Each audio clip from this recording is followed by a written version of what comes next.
With fantasy baseball drafts already starting to take place, today I lock in on 10 players that have been either rising or falling in my rankings on today's action-packed episode of Locked On Fantasy Baseball.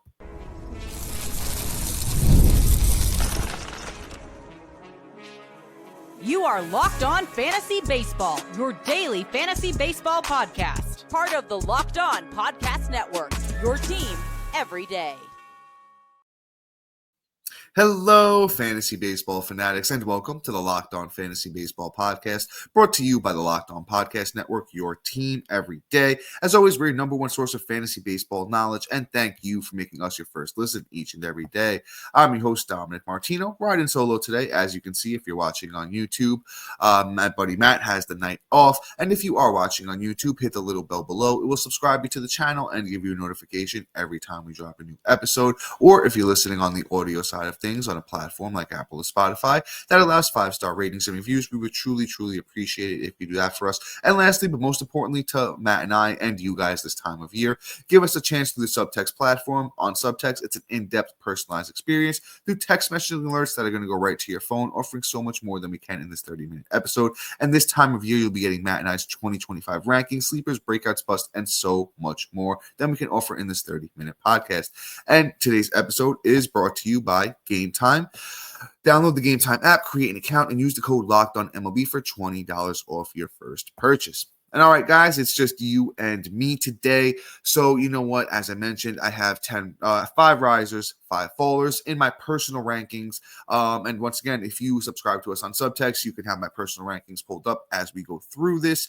If not, just sit back, relax, listen, and, like I said, I got some great names for you on today's episode. So let's start with the first one. Let's talk about Jack Flaherty. And if you haven't heard already, Jack Flaherty has re-signed with those Detroit Tigers, who he pitched most of the season with last year. It's a 2-year deal for $35 million for Mr. Jack Flaherty.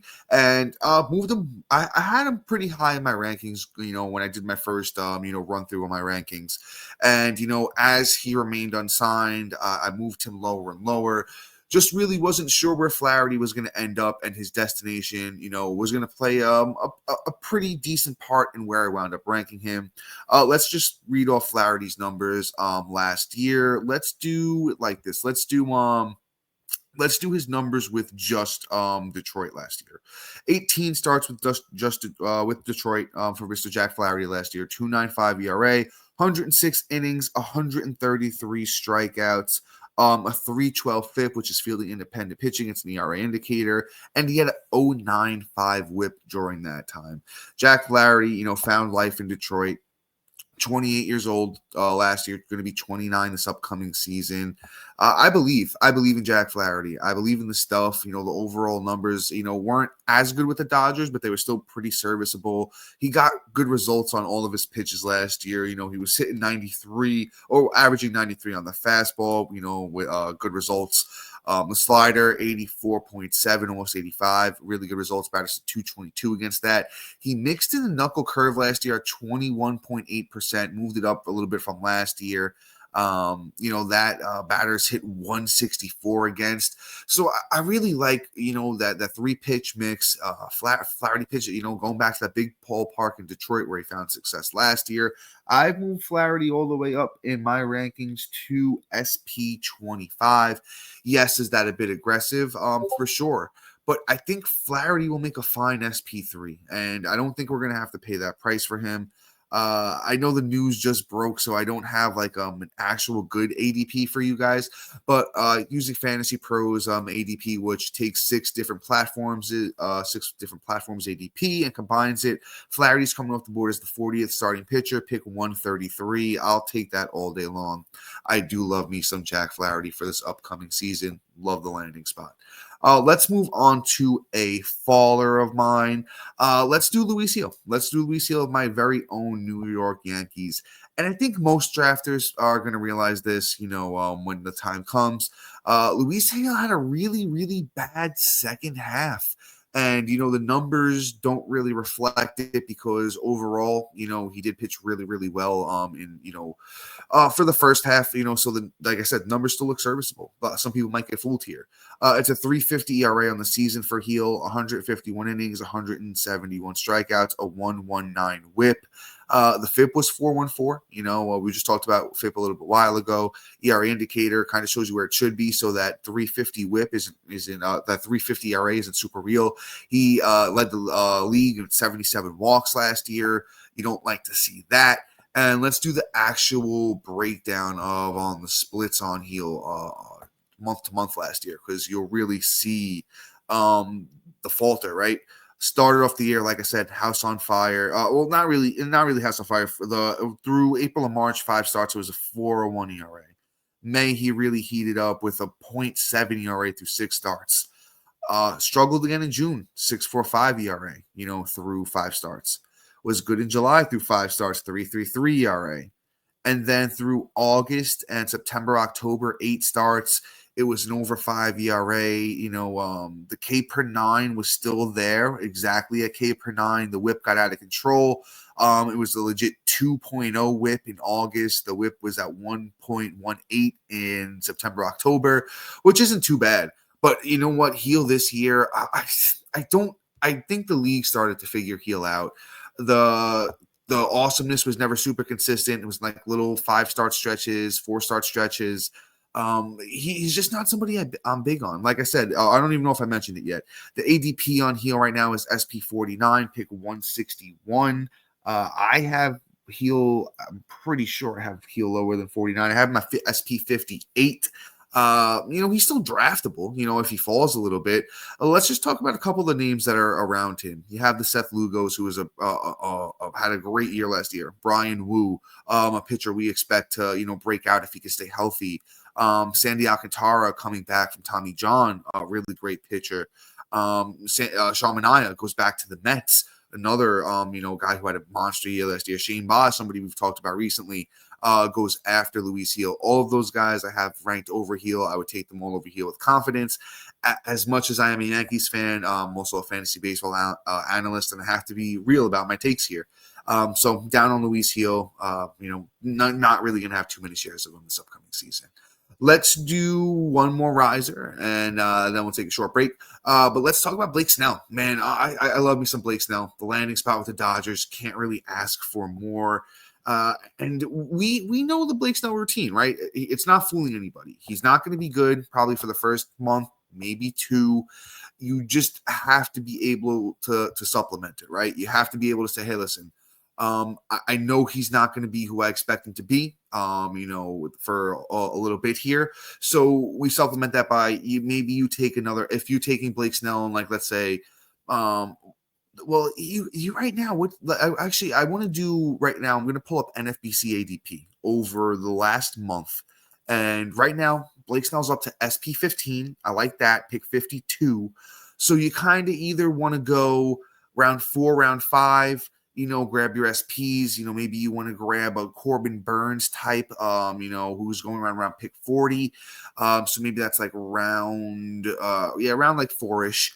You pair the Corbin Burns with the Blake Snell. You get the consistency of the Burns. The Blake Snell is going to, like I said, throw you off for a little bit, but once they're both rocking and rolling towards the end of the season, it's worth, the price you're paying for a Blake Snell. I've moved Blake Snell all the way up to SP5. Let me explain. Like I said, he's horrible for the first 2 months, but after that, he becomes, one of the best pitchers in baseball. Let's literally, I want to do Blake Snell's career. We're going to do the splits for his career, right? Just to prove a point here, to show you, this is just notoriously the guy that Blake Snell is. So that's first half, second half splits for Blake Snell's career. And here we go, just going to prove me right. So Blake Snell career, first half, it's 106 starts, 546 innings, 661 strikeouts, a 3.98 ERA, and a 1.33 WHIP. Second half of the season, for Blake Snell's career, 94 starts, a 2.32 ERA, 500 innings, 644 strikeouts, and a 1.08 WHIP. And I didn't give you the win-loss numbers on that, by the way. The win-loss for the second half for Blake Snell career, 44 wins, 17 losses. In the first half, Blake Snell career, 28 wins, 39 losses. So it just proves the point. Nails it home. If you're able to play the waiver wire well, and if you follow Matt and I here, on YouTube or, wherever you're listening on the audio side, or you give us a chance on the Subtext platform, link in bio, you'll be able to stream starting pitch as well too. And then you can be able to have a guy like Blake Snell, a weapon in your back pocket, ready to explode in the second half. So that's the thing with Blake Snell. Like I said, I moved him up to SP5 just because I know I'm good as a fantasy baseball player. I'm able to handle him not pitching well for a little bit. And then when he jumps back in, one of the best pitchers in the game by far. So guys, we have some great names coming up next, like Austin Wells, Jurickson Profar, O'Neal Cruz. Might even talk a little Eloy Jimenez. So make sure you stay locked on because we will be right back with you.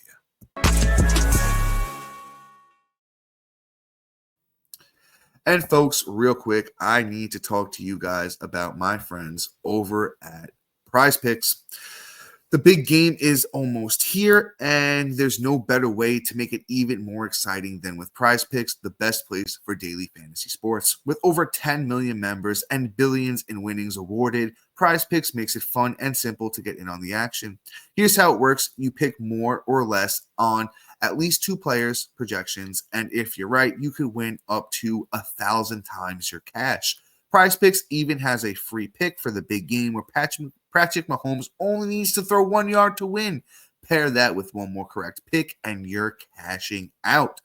Check out the promo tab to tail any of your super sweet Millie winners big games lineups. And if you tail a lineup that goes 3 for 3, you can split of $1 million in promo funds. Download the app today and use the code LOCKEDONMLB to get $50 instantly after you play your first $5 lineup. That's code LOCKEDONMLB for $50 instantly after you play your first $5 lineup. Prize Picks, run your game. And then, guys, once again, I'm here to talk to you about the Locked On Fantasy Baseball Podcast Diamond Club on the Subtext platform, your ultimate fantasy baseball companion as this offseason continues to unfold. You're going to rely on Matt and I for our dynamic content, and then you're going to get real-time alerts right to your phone, including our 2025 rankings, sleepers, breakouts, bust, and so much more. So make sure you stay ahead of your fantasy league by joining the Diamond Club on Subtext, where the path to your victories begins. Subscribe now and elevate your fantasy baseball experience to a new level. And all right, folks, let's jump back in. We talked about Blake Snell, a riser. Let's do another faller. Let's do one of my boys. Let's do one of Matt and I's boys. And you might be surprised to, hear me actually say this. O'Neal Cruz. If you're a big fan of the podcast, O'Neal Cruz is somebody that Matt and I love. But I just feel like the more I think about O'Neal Cruz and I deep dive him, I feel him just slip into my rankings. Right now, O'Neal Cruz is coming off the board as the 22nd outfielder, pick 72. I've moved Cruz down a bit in my rankings, down to outfielder 23. So I'm not far off ADP, but Cruz was somebody I was a bit higher on coming, into this offseason. I was like, you know what? He had a decent season last year. He's coming back from injury, first, pretty much full year in the bigs for O'Neal Cruz. He's going to be 26. But just the more I look at it, I'm like, what's the legit upside here for O'Neal Cruz anymore? Is it still what we thought it would be, where we thought O'Neal Cruz could legit hit 40 home runs and steal like 30 bases. And, we thought the Pirates were going to be better than they've been. And I still think some of those things are true, right? I still think O'Neal Cruz is a guy that could hit 260 plus. The power's legit. I think, 30 plus home runs is in the cards. I don't think 30 steals is far out of the question either. But, then you look at the team that they're putting around O'Neal Cruz, and of course, is there always the chance that the Pirates pirate and, they trade O'Neal Cruz, of course. But what's his real run and RBI upside, right? Because O'Neal Cruz, he played 146 games last year. He was pretty healthy, 72 runs and 76 RBIs. And you're talking about, paying that price for your number 2 outfielder. I think it's a big price. Am I opposed to it if I have a sturdy number 1 and then, I'm going in and I'm grabbing another, sturdy, outfielder after, O'Neal Cruz as my OF3? Yeah, might make a little bit more sense there. But let's look at it like this, right? O'Neal Cruz is projected to hit third in the Pirates lineup. He has Tommy Pham, who they just signed. The Pirates just signed, 37 years old, leading off. Brian Reynolds, pretty solid bat. Pretty good, above average hitter in the MLB. Okay, that's cool. Andrew McCutchen, who's 38 years old, hitting behind him. Joey Bart, catcher, hitting fifth. Spencer Horowitz, first baseman, hitting sixth. Nick Gonzalez, second baseman, hitting seventh. Key Brian Hayes hitting eighth. And then IKF, Isaiah Kiner-Falefa, hitting ninth. That lineup's horrible. I'm sorry. I'm just going to be honest about it. So it just puts O'Neal Cruz in a weird spot. Like I said, I still think the upside's there. I believe in O'Neal Cruz as the player. I really don't believe in the team around him. I don't know if they're going to let O'Neal Cruz run. Last year, he only got caught stealing once, but he didn't really attempt that many steals. So I just don't know where things lie with a guy like him. Has all the upside in the world, all the potential in the world. Just probably won't. I'll grab at least a share. I'll have at least of a share of O'Neal Cruz, but he won't be on all of my fantasy teams. Unless I see, and I don't see the Pirates trying to win. Which really hurts. So I like I said, won't be as high on O'Neal Cruz this year as I thought I was going to be. Probably avoiding him in most cases. But let's get positive, right? Let's jump back in here and let's pick one of these risers, right? Let's talk about somebody fun. You know what I want to do? Let's do Jurickson Profar, right? What an interesting name. Former number one prospect in all of baseball. Last year it goes over to the Padres and just kind of breaks out as a monster season. And guess where he is now? He's with those Atlanta Braves. In that stacked lineup. And we talked about, lineups a little bit ago with the Pirates. Let's talk about this Braves lineup, right? Ronald Acuna Jr. is supposed to be hurt, or still recovering from his injury from last year at the beginning of the season. So let's look at the lineup without him. Michael Harris leading off. Jurickson Profar projected to hit second. That's crazy. Love it. Love it. Austin Riley, Matt Olson, Marcell Ozuna, and Ozzie Albies after him. Man, Profar could be in a really good spot. He could be in a really, really good spot. So let's do NFBC ADP over the last month because I think that one's going to give us a better idea of, where Profar is going, right? 155 drafts so far the past month here on NFBC. Profar, 49th outfielder, pick 197. It won't stay like that for long, I'll be honest with you. I've moved Profar up in my rankings all the way up to outfielder number 31. I think he's a strong outfielder number 3, right? Yeah, low end 2, high end 3. I'll probably move him down to adjust to make him just like a perfect number, just to be an OF3, right? But Profar is good, man. He's really figured it out, and it's cool to see a guy like him. Some guys never figure it out. Some guys just become journeyman, going across things, and they never really get their chance to shine. But to see Profar last year with the Padres to get his first All-Star nod, I like it. I think he can be successful, maybe not as successful as he was last year. Last year, Profar, we can talk about the numbers. Let's talk about him.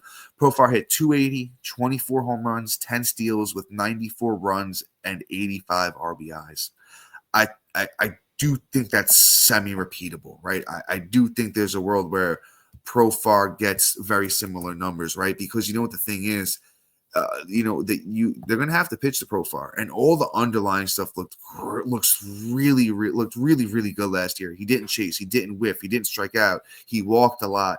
The expected batting average was even higher than he hit, maybe by only 0.002 points. But hey, 280 to 282, you'll take the positive there. The only things that he really wasn't good at was barreling, but you know what? He's only going to be like a 20-ish home run guy anyway, so I'm not expecting the stuff like that from Profar. Sprint speed wasn't great, 26th percentile. I still think he can get around 10-ish steals, especially, well, maybe not. It depends. It depends how things go with that Braves lineup. But if they need him to steal a bag, he could go out there and steal a bag, Profar. Definitely going to be a big riser. Definitely going to be a big riser. Let's sneak one more faller in here before we, take one more break. I want to do an interesting one. I don't think anybody's super high on him, but let's just throw it out there just in case. Let's talk about Eloy Jimenez because, I know everyone's just getting back to, fantasy baseball, all your fantasy football guys, just kind of jumping back in here.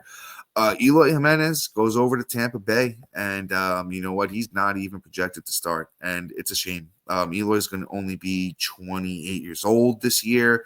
He went from the White Sox to the Orioles last year. Didn't really find success with Baltimore. Really thought that was a sweet landing spot for Eloy, and he just wasn't really able to do much with it. Like I said, Eloy is one of the young rising stars in the game. As little as 2-3 years ago, we thought Eloy still had the chance to be one of the better young players in the game. Hasn't developed.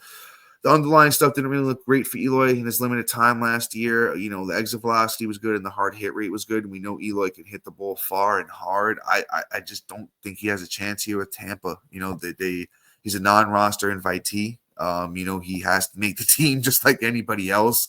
So there's just a world where Eloy doesn't really do much of anything this year for anybody. And not sure where the ADP is. I know he is a util only. I'd have to really sit here and scroll and kind of just find his name. I don't. Oh, here we go. Yeah, Eloy's buried, guys. Pick 550. Yeah. So I think the point is made. I think the point's made here with Eloy. He's kind of toasted. So just wanted to make sure that nobody out there is thinking about taking a sneaky pick with Eloy. Because he is one of the former young stars of the game. With that being said, though, guys, we still have a few more risers and fallers. So make sure you stay locked on because we have some great names and more coming up next. And all right, guys, I need to talk to you about my friends over at Game Time. I love going to live events, whether it's sports, music, theater, or comedy. One of my favorite memories was attending a concert last year. The energy and excitement was unforgettable. Now, Game Time has made it even easier to get tickets for your favorite events with their new feature, Game Time Picks. This feature filters out the fluff to show you only incredible deals on great seats, so you don't have to waste time searching through thousands of tickets. Recently, I was looking for tickets to an upcoming Knicks game. That me and my dad, I always mention it, big Knicks fans here in New York, so we like to go watch them play, especially with Cat and Brunson doing their thing. So you know what? I made it super easy, went on the Game Time app, and with Game Time Picks, I found amazing deals, and I could even see the view from the seat that I was going to be sitting in before I bought the tickets. The super deal was particularly impressive, offering great seats at unbeatable prices, plus the app's all-in pricing shows the total cost upfront with no surprise fees at checkout. Take the guesswork out of buying tickets with Game Time. Download the Game Time app, create an account, and use the code LOCKEDONMLB for $20 off your first purchase. Terms apply. Again, create an account and redeem the code LOCKEDONMLB for $20 off. Download Game Time today. What time is it? Game time. All right, folks, like I said, got a few more names for you here. Let's keep it all in the family. Let's do another Tampa Bay Ray. Let's talk about Brandon Lowe. Brandon Lowe is a guy injury prone, big power, little bit of speed. And I really think he still has another season left in the tank, right? A bit injury prone here and there. Still only 30 years old. And, Lowe wasn't bad last year for the time he played. He played 107 games, 385 at-bats. He had 56 runs, 19 doubles, 3 triples, 21 homers, 58 RBIs, 5 steals, and he hit 244. Lowe's a career 245 guy. He does have, I believe it's first and second eligibility on Yahoo. I have a fun way I can actually check that real quick. On Yahoo, he's going to have first and second. On most other platforms, I don't think he's going to have the first eligibility because he only got 13 games there. So if you needed 10 games to get eligibility at any position, you should have him there. But I still like what he brings to the table as a second baseman. A lot of pop. I think Tampa's going to be competitive, so I think the runs and RBIs are going to be good. They have Brandon Lowe projected to hit second on roster resource behind Junior Caminero, Josh Lowe, ahead of Yandy Diaz. Which I could be really good for runs and RBIs. He just has to be healthy.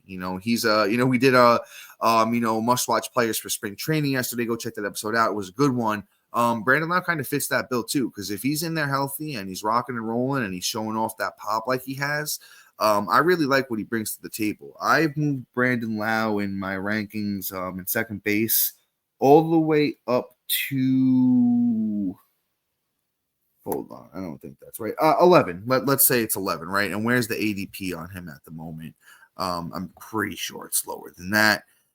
Yeah, definitely lower than that. 22nd at second base for Brandon Lowe. Pick 237 is outrageous. Great bench player, utility bat type guy.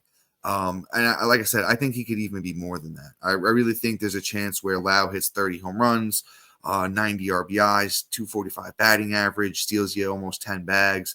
Definitely possible. And let's not forget about this. Tampa Bay is playing in a different park this year, more hitter friendly. So Lowe could have a big year, man. A very sneaky pick if he stays going past pick 200. Love what he brings to the table for fantasy baseball in 2025. Let's do another faller here. Let's talk Brenton Doyle. And this one's interesting, right? Doyle had a big year last year. He plays for the Rockies. It's exciting for fantasy baseball because we know Rockies players have, notoriously been really, really good for fantasy baseball. 260 last year for Brenton Doyle with 23 homers and 30 steals, 82 RBIs, 82 runs and 72 RBIs. I just don't think it's repeatable, right? I still think he can have a good season. I think the draft price is getting a little bit out of control. The power just relies really on him playing in cores because the underlying stuff doesn't back it. He is pretty fast, so the steals are legit. And when it comes to the batting average, could he still hit 260-ish? It's possible.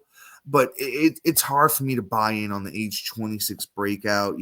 Doyle has had some some decent seasons down in the minors, where he's, actually some of those are shortened seasons. So it's not even really like he's had a lot of monster seasons down in the minors. I see him more as a 250-ish bat, 20 bombs, is the 30 steals repeatable? Yeah. I don't know how good this Rockies team is going to be this year. And I feel like the price last time I checked was still coming up a little bit. Where's the ADP on Doyle right now? Outfielder 27, pick 95. And here's the cool part, right? Let's talk about who's going right around Brenton Doyle right now, according to ADP. If you go 5 picks early on an outfielder, you get Lawrence Butler. Going to have a big breakout year for those, Athletics. Right after Brenton Doyle, literally the next 3 picks, Christian Yelich, Mike Trout, and Cody Bellinger. And then I'll even throw in Riley Green. I would take all of those guys over Brenton Doyle and the question marks he brings. On those stretches where they're playing, away from Colorado, it's really going to hurt you. It's kind of going to be a week-to-week thing with him. So if you play in a weekly league, it might be you might move Doyle up a little bit. But if you play in a daily league, man, it's just really hard to get him in and out of that lineup all the time. And he's going to be a real liability anytime that they're not playing in Colorado. So Brenton Doyle, I've been moving him down. I still don't even think I have him at outfielder 35. I still don't know if I'm paying even that price for Doyle. There's potentially he's good again, but I don't think there's breakout upside here with a guy like Brenton Doyle. Let's move on. Let's do another riser here, and then I might call it there. We'll see how time is doing. Actually, I think I ran through all of the risers already. Oof. All right, so then let's do our last faller, and then we could wrap things up, and we'll bring it home here. Let's talk Grayson Rodriguez. Grayson Rodriguez is a tough one for me, and this is more, I think, about how good the rest of the starting pitcher field has become than any too much knocks on Grayson Rodriguez himself. He was the number 1 overall pitching prospect in all of baseball for good reason. But last year, I didn't see that step forward that I really wanted to see him take. Grayson Rodriguez for the Orioles last year was 20 starts, a 3.86 ERA, 116 innings, 130 strikeouts, and a 1.24 WHIP. Could this be the breakout year for G-Rod? Yeah, very, very possible. Very possible. I'm just not buying in. The price for Grayson, is high. For my blood anyway. Right now it's SP 35, pick 111. It's not horrible. I've moved Grayson Rodriguez down to SP 40, so 5 spots. And look at the guys that go after Grayson Rodriguez right now. Justin Steele, Kodai Senga, Jack Flaherty, have them all above Grayson Rodriguez, and I think that's kind of where, my disagreement disagreement with ADP stems. It's only a few guys. It's nothing crazy. Flaherty, not getting enough ground balls. They're hitting him pretty hard. Even the EV, the exit velocity coming off the bat is, pretty tough. Gets good extension because he's a big guy, 6'5". The fastball plays up a little bit. The off-speed stuff is good for G-Rod. But they're also moving the left field fence in Camden Yards where, Grayson and the rest of those Baltimore Orioles pitch. Even though the fastball is fast, not great numbers on it. Got hit 291 clip, almost 300 batting average on your fastball isn't gonna get it done. So I think Grayson Rodriguez has a couple changes to make. He's not far off, from becoming an elite starting pitcher. I just don't think I'm investing in him this year. I don't want him as, an SP3. If you get him as a 4-5, maybe. But you know what? He's just somebody I found slipping down my rankings as I'm moving other starting pitchers up. So once again, it's not so much a knock on the talent of Grayson Rodriguez as there's just other starting pitchers I like more. And just given the circumstances of the wall moving in and, him not really showing that enough of that leap for in 2024 for me to be super excited about him in 2025. That's why I have my stance the way I do on Grayson Rodriguez. But folks, that is all for today. Please be sure to like, subscribe, comment, rate, and review. And shout out to our everydayers and new listeners for making Locked On Fantasy Baseball your first listen each and every day. And after you make us your first listen, go check out our boy Sully over at Locked On MLB and make him your second listen each and every day. But guys, until next time, so ya.